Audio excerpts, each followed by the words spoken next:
பசியோடு யார் வந்தாலும் உடனே ஒருவேளை சோறு கிடைக்கும்னு நம்பி வர இடம் உங்கள் ஆஃபீஸ் தான். பசி பட்டினின்னு கிடந்து வந்த ஆள் இதை பண்ணுறாருனா சரி. நீங்கள் வசதியான வீட்டில் வளர்ந்து வந்தவர்.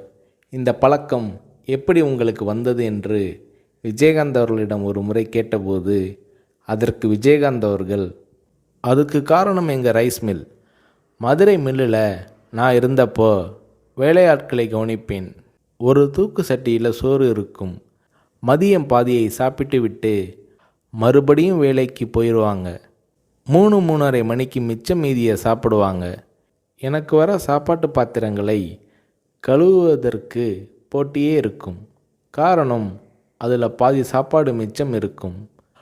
உலகத்தில் பெரிய கொடுமை பசி கொடுமை தான். வயிறு காஞ்சி வந்து நின்றவனுக்கு என்ன சொன்னாலும் ஏறாது. தவிர பெரியவங்க சொல்லுவாங்க, மனுஷனுக்கு எது கொடுத்தாலும் எவ்வளவு கொடுத்தாலும் பத்தாது, வேணும் வேணும் என்று தான் கேட்பான். அவன் போதும்னு சொல்கிற ஒரே விஷயம் சோறு மட்டும்தான்னு சொல்லுவாங்க. அது என் மனசில் பதிஞ்ச விஷயம். என்னால் கொடுக்க முடியுது, செய்கிறேன். நான் சம்பாதிக்கிறது மக்கள் காசு. என் உழைப்புக்கு அதிகமாகவே ஊதியம் தராங்க. அதில் ஒரு பகுதியை படிப்பு அது இதுன்னு அவங்க உதவிக்காக செலவழிக்கிறது என்னோட பொறுப்பு என்கிறார் விஜயகாந்த்.